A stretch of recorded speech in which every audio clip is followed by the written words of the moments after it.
Hello, everybody, and welcome to today's Bible break.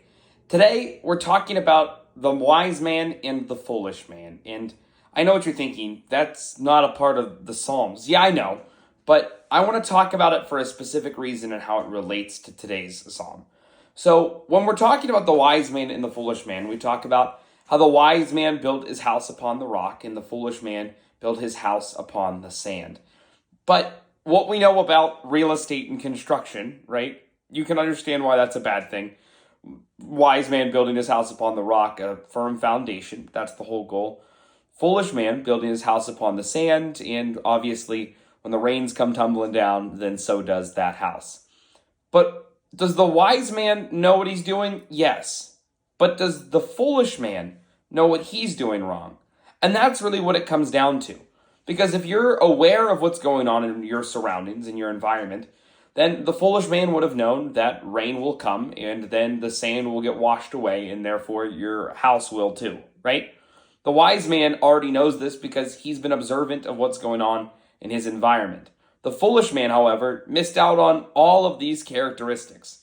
And so it relates to today's psalm. So if we look at it in Psalm 28, verses 1 and 2, it says, "To you, Lord, I call. You are my rock. Do not turn a deaf ear to me. For if you remain silent, I will be like those who go down to the pit. Hear my cry for mercy as I call to you, for help as I lift up my hands toward your most holy place." And if we take a look at verse 5, we continue. It says, "Because they have no regard for the deeds of the Lord and what his hands have done, he will tear them down and never build them up again." So in this psalm, David is specifically calling out to the Lord again. But he references that it's because they have no awareness of the deeds that you have done. Because they aren't aware of what God has done, they don't have the understanding as to kind of who will come to save them. David has the rock. He has his firm foundation. He has his life built on Christ. And so in doing so, he knows who will come and save him when the time comes. Meanwhile, these fools, the foolish man, does not have that same guarantee.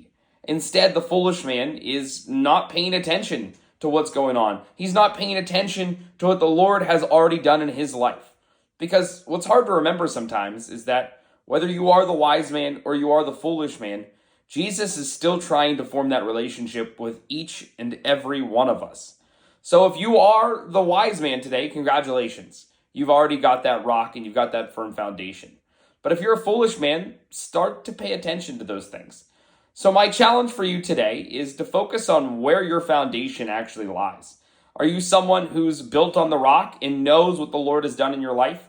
Or do you need to become a little bit more aware and start to pick up on all of those things he's already done for you? And never forget, God loves you, and I do too.